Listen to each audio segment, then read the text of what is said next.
E aí, pessoal, bora falar sobre um assunto que está em todo lugar e que vira e mexe causa umas boas discussões: a relação da igreja com a política. Afinal, qual é o nosso papel como cidadãos cristãos no meio disso tudo? Para começar, vamos direto ao ponto com aquela pergunta que talvez muita gente já tenha se feito ou já tenha ouvido por aí. Política é assunto para cristão? Ou será que a gente devia só, sei lá, ficar de fora? E olha, essa dúvida faz todo sentido. É só dar uma olhada nas redes sociais ou até mesmo nas conversas em família, né?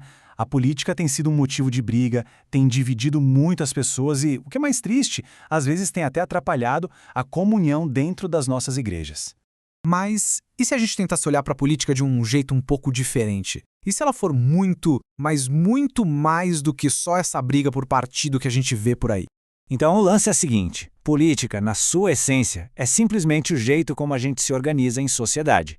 Pensa bem, isso rola em todo lugar. No país, na nossa escola e até dentro da nossa casa, quando a gente decide as regras juntos. É sobre como a gente cuida dos interesses de todo mundo e resolve os problemas buscando o que é melhor para o grupo. E toda essa organização da sociedade acontece dentro do que a gente chama de Estado. De jeito bem simples, o Estado é o nosso país, com as leis e o governo que ele tem. É tipo o grande cenário onde a gente vive e exerce nosso papel de cidadão. Beleza, agora vamos trazer essa conversa para o centro da nossa fé. A Bíblia deixa muito claro que, acima de qualquer organização humana, de qualquer governo, existe um Deus que está no controle de absolutamente tudo. Olha só o que o apóstolo Paulo escreveu aqui. Essa passagem é fundamental, gente. Ela diz que toda e qualquer autoridade, seja um presidente, um prefeito, até um guarda de trânsito, no fim das contas, só está ali porque Deus permitiu. Isso não quer dizer que Deus aprova tudo o que eles fazem, de jeito nenhum, mas significa que Ele é soberano e que nada foge do controle dele. Certo, se Deus está no controle, qual deveria ser a nossa primeira atitude? A Bíblia é super direta sobre isso. A nossa primeira ação é orar. E atenção, não é orar só por quem a gente gosta ou em quem a gente votou. A orientação é orar por todos. E essa orientação de Paulo para o jovem Timóteo é sensacional. A gente ora pelas autoridades não só para que elas acertem, mas também para que a gente possa viver uma vida tranquila, em paz. Uma vida que nos permita adorar a Deus e falar da nossa fé sem problemas. A oração muda o cenário e nos lembra quem é que realmente governa sobre a nossa nação. Ok, orar é a base, o primeiro passo, a gente já entendeu isso. Mas e na prática? No nosso dia a dia? O que mais a Bíblia diz que a gente deve fazer como cidadão? Então aqui vai um resumão bem prático. Primeiro, obedecer às leis do nosso país. Segundo, que a gente já falou, orar pelas autoridades. Terceiro, ser um bom exemplo. Quarto, pagar nossos impostos. E quinto, honrar as autoridades. Vamos focar um pouquinho mais nesse lance de ser um bom exemplo.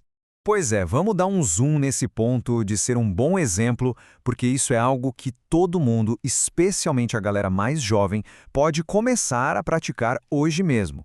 E ser um exemplo não é algo abstrato, não. Se manifesta em coisas bem concretas. E é aqui que a nossa fé vira atitude, sabe? Pagar os impostos direitinho e manter o nome limpo, ou seja, ter uma boa reputação, ser gente honesta que cumpre com a palavra. Isso não é só uma obrigação da lei. Isso é uma forma muito poderosa de testemunho. Mostra para o mundo que a nossa fé produz gente íntegra e confiável. Essa ideia de cumprir com nossos deveres de cidadão, principalmente os financeiros, tem uma base bíblica muito forte e bem conhecida. De novo, o apóstolo Paulo, na carta aos Romanos, batendo nessa tecla de forma muito direta: dai a cada um o que deveis.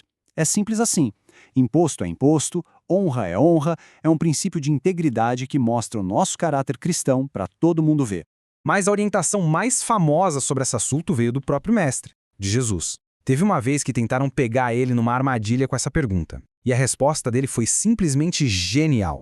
Essa frase é muito poderosa. O que Jesus está estabelecendo aqui é que existem duas esferas de responsabilidade na nossa vida: a civil e a espiritual. E olha, uma não cancela a outra.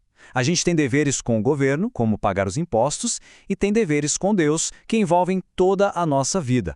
Então tá, quando a gente junta tudo isso, orar, obedecer às leis, pagar impostos, ser um bom exemplo, qual é o objetivo final disso tudo para um cristão? Para que tudo isso? O objetivo é esse aqui, é sermos uma influência boa na sociedade. Ser como o sal, que conserva e dá sabor. Ser como a luz, que ilumina e mostra o caminho.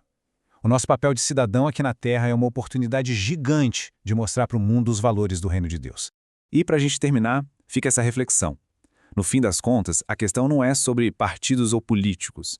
A questão é sobre cada um de nós. A forma como a gente vive como cidadão no dia a dia, nas pequenas e nas grandes coisas, está refletindo como é o reino de Deus. Fica aí a pergunta para a gente pensar.